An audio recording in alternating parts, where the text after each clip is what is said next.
Assalamualaikum warahmatullahi wabarakatuh, sahabat channel Ahian TV dimanapun saja Anda berada.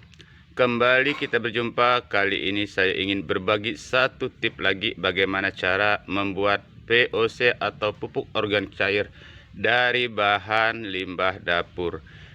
Seperti kita ketahui di sini, apabila di rumah kita tersedia nasi sisa ataupun nasi basi, ini jangan dibuang rekanku semua. Ternyata nasi basi ini bisa kita jadikan sebagai bahan baku pembuatan pupuk POC atau pupuk cair yang sangat baik. Namun bukan hanya itu saja, perlu tambahan bahan lainnya maksud kami. Jadi proses pembuatan POC atau pupuk organik cair untuk tanaman, apalagi yang kita tanam di dalam pot ataupun polybag, ini sangat baik sekali menggunakan pupuk ini. Berikut cara pembuatannya, ikuti terus video ini sampai tuntas agar kita bisa paham dan bisa mempraktekannya. Baiklah rekanku semua, sahabat tani di seluruh Indonesia. Jadi untuk membuat pupuk organik cair banyak sekali cara. Di sini kita akan manfaatkan nasi basi atau nasi sisa yang ada di rumah kita. Di sini kita gunakan lebih kurang 5 kg nasi basi atau nasi sisa. Ini bisa kita tabung dahulu berhari-hari sehingga cukup. Pertama, bahan utama adalah nasi basi, kedua air cucian beras seperti ini. Dan air cucian beras ini kita tambah sedikit ataupun 5 sendok gula putih. Ini gula putih adalah salah satu yang mengandung unsur sari tetes tebu yang sangat baik juga untuk tanaman. Jadi air cucian beras maksud kami kita tambah dengan 5 sendok gula putih dan kita campur lebih kurang 5 kg nasi basi ataupun nasi sisa. Kemudian kita campur 2 tutup dari EM4 ini, kemudian kita satukan air cucian beras, gula putih, dan 2 tutup larutan EM4 ditambah nasi basi ini tadi ataupun nasi sisa. Dari bahan-bahan ini kita campur menjadi satu dan kita aduk, lalu kita letakkan ke dalam ember tertutup sehingga bisa menjadi proses fermentasi. Proses ini membutuhkan waktu lebih kurang seminggu sampai dengan 10 hari. Jangan lupa kita tutup rapat. Tapi 2 hari sekali harus kita buka dan kita keluarkan gas agar proses fermentasi bisa berjalan maksimal dan lancar. Untuk proses fermentasi ini sekali lagi membutuhkan waktu 1 minggu sampai dengan 10 hari. Kemudian setelah membusuk, proses fermentasi selesai, kita aduk kembali dan kita tambahkan sedikit air. Lalu kita saring dan kembali kita diamkan air saringan kita lebih kurang 3 sampai 4 hari. Kemudian sudah bisa kita manfaatkan sebagai pupuk cair terutama untuk tanaman-tanaman di dalam pot. Di sini bisa kita lihat tanaman-tanaman ini adalah tanaman kencur yang ditanam di polybag. Ini tidak menggunakan pupuk kimia, namun kita lihat di sini hasilnya sangat baik sekali.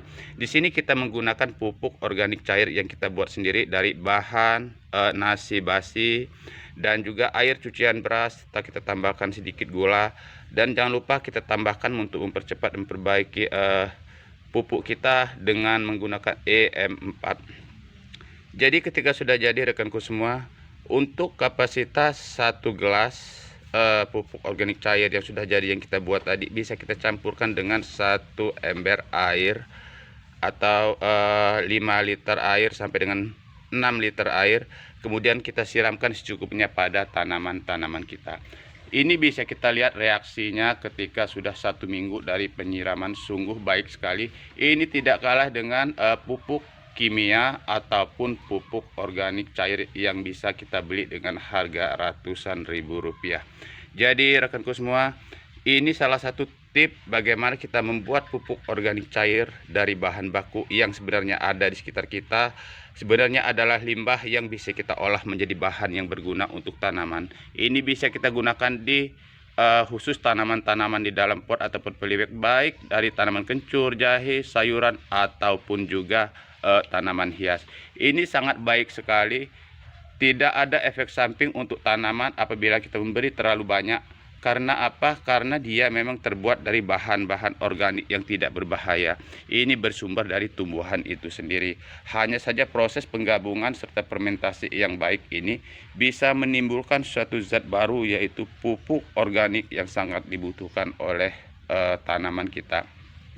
Baiklah rekanku semua, jangan lupa sekali lagi saya ingatkan bahwa bahan bakunya adalah nasi basi, air cucian beras, serta gula. Kita tambah sedikit larutan E4 agar proses fermentasi bisa berjalan maksimal.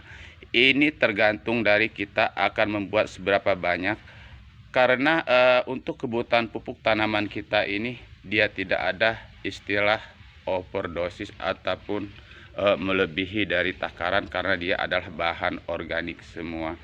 Ini bisa kita lihat contoh tanaman jahe tanpa menggunakan pupuk kimia, ini sudah cukup baik. Dan ini tanaman kencur, sayuran, sawi pakcoy.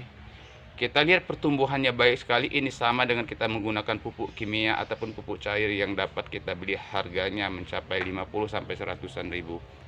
Dengan pupuk kimia, dengan pupuk cair buatan kita sendiri, memanfaatkan bahan limbah dari rumah tangga ini ternyata sangat baik dan tidak kalah bersaing. Jadi ternyata tidaklah sulit kita manfaatkan atau mendapatkan barang-barang berharga untuk tanaman kita. Zat-zat berharga untuk tanaman kita seperti pupuk cair bisa kita olah sendiri dari bahan yang ada di sekitar kita.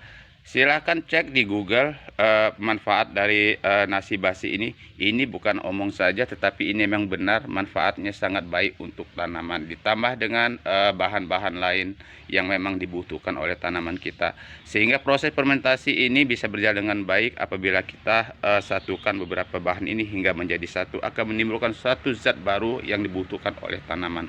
Baiklah rekanku semua, sahabat channel Ahi TV dimanapun saja Anda berada, kembali satu tip ini saya bagikan berdasarkan ilmu pembelajaran dan yang sudah pasti sudah saya praktekkan sendiri. Semoga ini bisa bermanfaat untuk kita semua. Wassalamualaikum warahmatullahi wabarakatuh.